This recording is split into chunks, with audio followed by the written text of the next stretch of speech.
we have a lot of agreement. John Roberts, yes.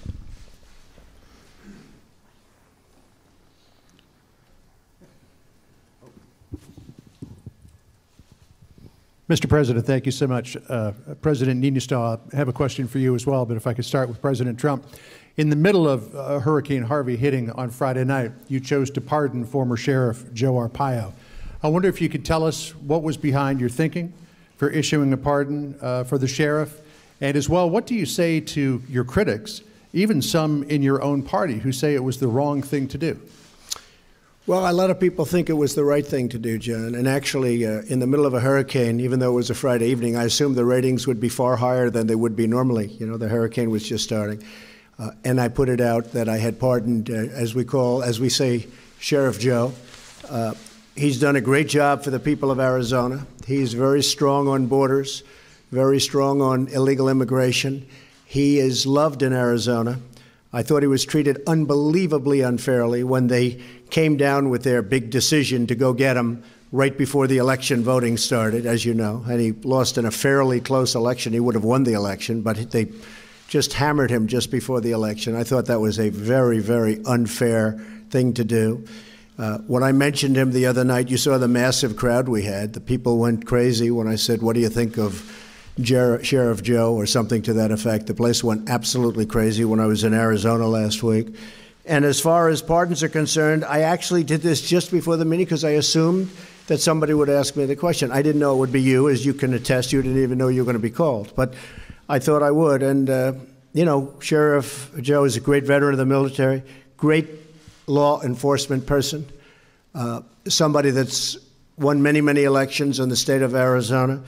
But I wanted to look at some of the other people that were pardoned over the years.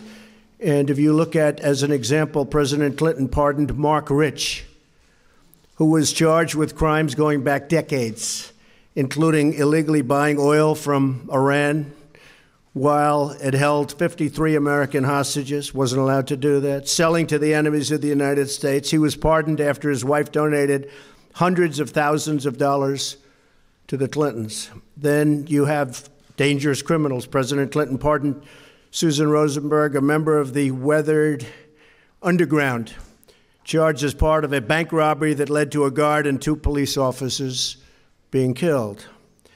Drug dealers. President Clinton commuted the sentence of Carlos Vignali, a central player in a cocaine ring that stretched from California to Minnesota. Criminal leaker. You've heard the word leaker?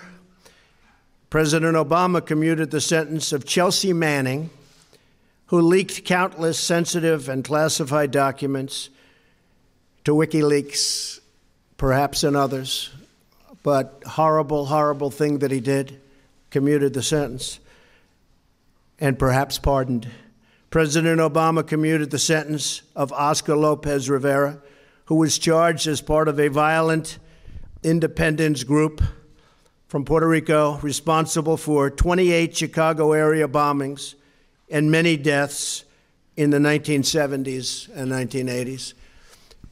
Sheriff Joe is a patriot. Sheriff Joe loves our country. Sheriff Joe protected our borders. And Sheriff Joe was very unfairly treated by the Obama administration, especially right before an election that he would have won.